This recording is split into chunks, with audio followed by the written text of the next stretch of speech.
In terms of providing a competitive educational environment through school facilities, we want to promote and educate the community on the condition of each facility as benchmarked against state standards in surrounding communities. There is a series of standards for which the state will evaluate buildings and tell you to what degree they can be modified or whether or not they actually ought to be discontinued for use.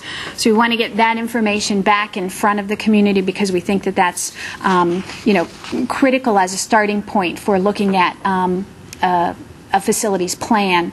And then we need a planned evaluation for what improvements need to be taken need to be made at each of the buildings, and we also need to be attuned to future growth patterns. Those of you, who drive around and see the new construction going up at various places, we have experienced a little bit of a growth bubble this year at Helke. That doesn't surprise us with all of the houses that are, being built in that area. But we need to plan accordingly. People don't want to move into the district that's right now pretty well set on neighborhood schools, only to find out, oops, we don't have enough room at Helke, and so we're going to put your children on buses and take them, other places. That's been that has been the path we've taken in years past. The modulars that you see outside of the Smith building were used when we bought them, and I've been back in the district since 1993, and the modulars precede me. So they were used when we bought them. They were there tentatively. We have the four, there are actually 4 classes that are in those modular units, and that's a standard part of our operations every day. And so we need to take into account, when and where and how we actually,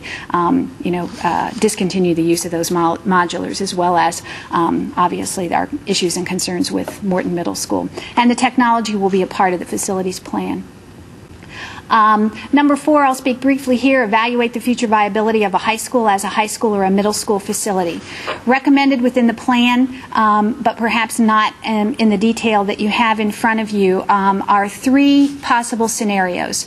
And we would like some of your discussion this evening to address those 3 scenarios. The first of those is from the Facilities Committee that we actually build a new high school. There seems to be a groundswell, or certainly represented on the Facilities Committee, there were a number of voices who said if we're going to build something new, it should be something for everyone, and we should really consider a high school. And we actually own property at Smith, and there's enough property at Smith to physically locate a high school on that property. So one of the scenarios we're asking for critical feedback is, how willing do you think the community would be to support the construction of a new high school? What are the hurdles to that? And that construction would be at the Smith site. The second scenario is to build another middle school on the Smith property. Now, those of you who are longtime residents realize we tried to build a middle school, or 2 bond issues were actually put before voters in the past, and those failed. But we have new residents, and we have new needs, and it's many, many years later. So, is it possible to build another middle school on the Smith site? And that gives us some flexibility in terms of using the current Smith building, for instance, in a 5-6 grade configuration, and the new middle school in a 7-8 configuration. That doesn't mean we have to switch grade levels like that, but 2 schools would physically occupy the property that we have there. In both of those instances, we use the property that we have. We don't have to purchase property. So we look at meeting our facilities needs on land that we already own, and therefore we bond only the building itself. The third scenario is discontinuing Morton.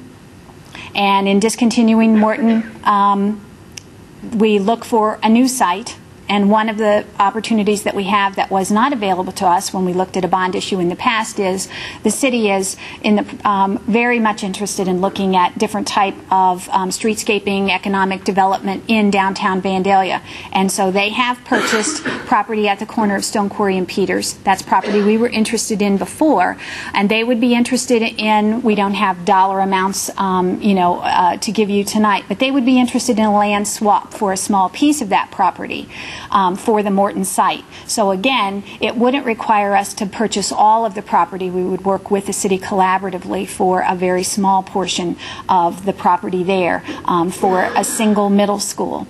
And if, in fact, a new high school were to be built on the Smith property, I just will back up for just a minute, I apologize, this building would not discontinue to be used, but we would then discontinue the use of Morton and move middle school students here. And under discussion is, do we bring all middle school students here, which requires some other overhauls to this building.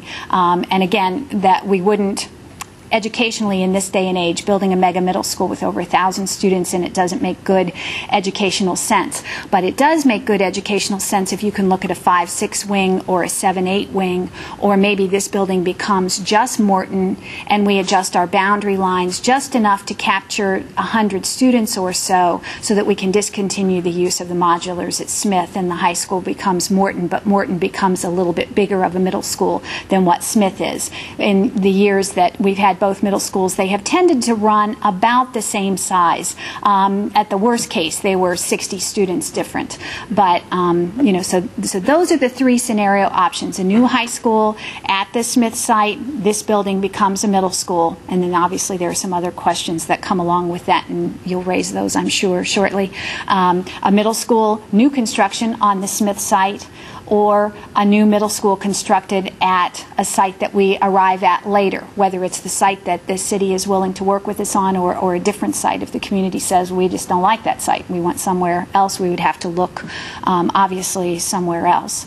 But those are the options that we have in front of us, and we really appreciate your feedback on that tonight. All three of them call for the discontinued use of Morton Middle School.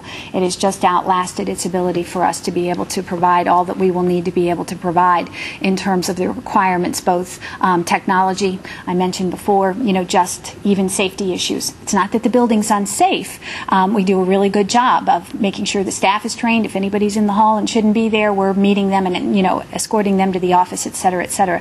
But it just has outlasted its ability to allow us to give our students the best of what they need.